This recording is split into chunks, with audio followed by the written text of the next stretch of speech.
when they intentionally walked Packer to bring up Sean there?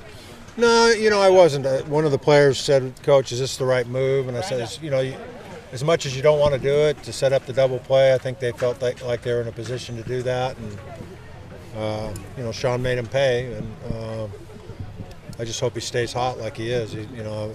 Those 4 runs felt really good because we were dodging bullets all day, and especially at 8, they were making a run at us, and we were hoping that something spectacular would happen, not necessarily a grand slam, but maybe get a couple more insurance runs going into that 9th inning. George, you talked about the resiliency of this group before they got up off the mat after UW. How big was it to do it this weekend after last weekend in the Civil War? It's huge. We can only take them one at a time, and all we could really do about what happened last weekend against a team, as I said, hey, let's face it, Oregon State's a very good baseball team. I voted them number 1, 2 weeks in a row, and I don't think there's any shame in losing to a number 1 baseball team in their ballpark. And that's what I was telling our guys. We were devastated. We thought we could compete with them, and unfortunately we couldn't. So there's still a lot of season left. There's a lot of things to battle for. I've said all along that if we're worthy, there's room for Oregon State and Oregon in the College World Series. That would be really nice, and we won't be watching them necessarily. We'll have our own business to attend to, and hopefully we can finish fast in the month of May, and the committee will give us another opportunity to host, and we can take full advantage of it this time.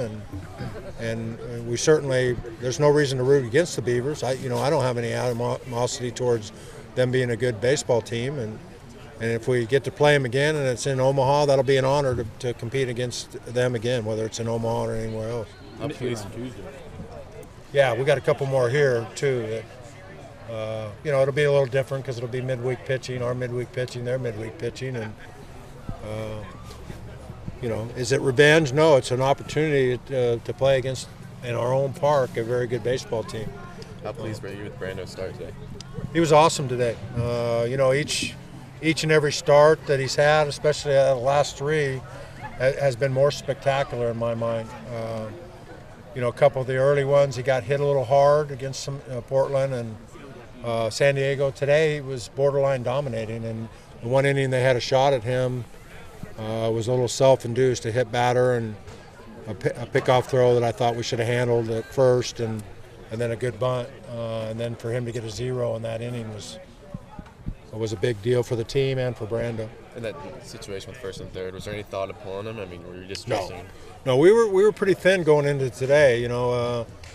We had used so many guys yesterday, and some guys weren't feeling real strong, and we were Clevenger and Reed were not on the list, and so we're going to have to do it with guys that were not the back end of the bullpen kind of guys, and that's another reason why I felt good that we got the 4 in the 8th, so that Patton hasn't been in that role closing, and I thought it made it his job easier to throw strikes. That's got to help too when Spencer loads the bases and has full count and is able to get. Yeah, that was a scary inning. I don't know why, but he didn't have much. He had a lot warming up, and there was choices down there. And to be quite frank, had he not been left-handed and the 2 left-handers coming up, he would not have been in the game to get those 2 outs. But just the fact that he was left-handed left him in there. His fastball is usually about 89. It was 82, 81, 82. So I don't know what happened to him, but he willed it. And I think that the sequence against Gilbert, where he threw several 2-strike, 3-2 pitches, if he doesn't do that, who knows how the whole game ends up. So what was going through your mind when Gilbert hit the line drive down the line? My rear end tightened up a little bit like everybody else's, and was hoping it was hook and foul, and it did. Who you got to start on Tuesday? I don't know. Well, he's fresh, and Patton would be able to give us some innings. I would say it's probably going to be a staff effort. I don't know if Spencer can come back, and we'll have to kind of take inventory who the freshest guys are, and as usual, whoever gives us the best chance to win. George, a couple of the guys, Mitchell and Brando, said that the sweep last week is going to stick with them for a while. You like hearing them say that because it's fueling them?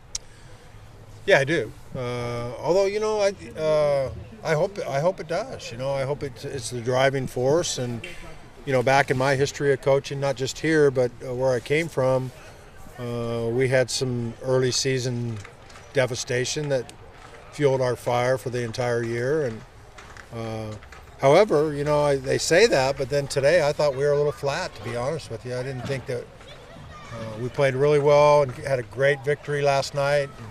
I don't think it was the night today deal, but I didn't think we were quite as amped up as I thought we would be to get this sweep. So, not to say those guys are liars, but if that really has a bad taste in your mouth and you really have a passion to win every game, then I think it would have showed up with a little more energy today.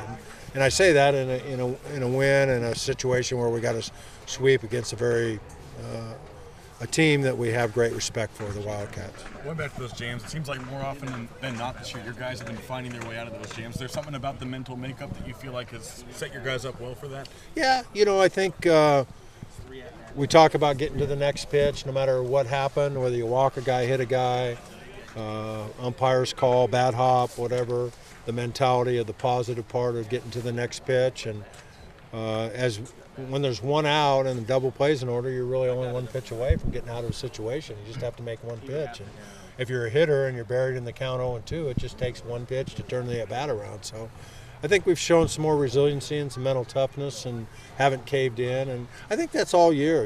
We haven't caved into things. And our guys do understand that baseball is a very difficult game. It's a cruel game sometimes. And so we've all been there where you try really hard and you don't get rewarded. So I think that that formula to get to the next pitch was a positive mentality, I think, is a constant for us. When you went on and talked to Jordan there in the eighth, is that all strategy, or is there some kind of mentality in there as well that you're talking about? Well, I just wanted him to get ahead, and he didn't do it. After the mound trip, he was behind 2-0 to the next guy. I asked him if he was okay because his velocity was down. He said he felt fine and kind of looked him in the eye, and I wanted to see that little twinkle in his eye that he wanted that guy. And again, by the time I got in the dugout, it was 2-0. I wasn't feeling real good about him, but when he popped up, I felt really good about it. So, Coach, the team is undefeated this year when hitting a home run, 16-0. I mean, is that a big key for you guys?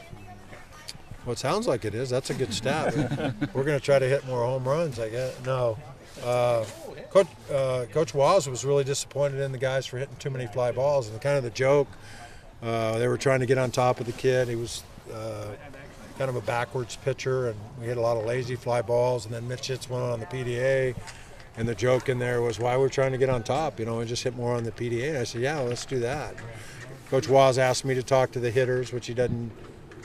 I think he was at wit's end and trying to get them to do what he wanted them to do, and he lit them up pretty good on Friday. So it was my turn to appease to them, and we had a little huddle. And did I have anything to do with Mitch hitting the home run? Absolutely not. So sometimes coaches are too much full of themselves and they think they're too important. It always comes down to the players doing things. Does it get the guys fired up mentally though when a guy goes yard? Do you think it helps the overall mental makeup to I mean, you guys haven't lost, so.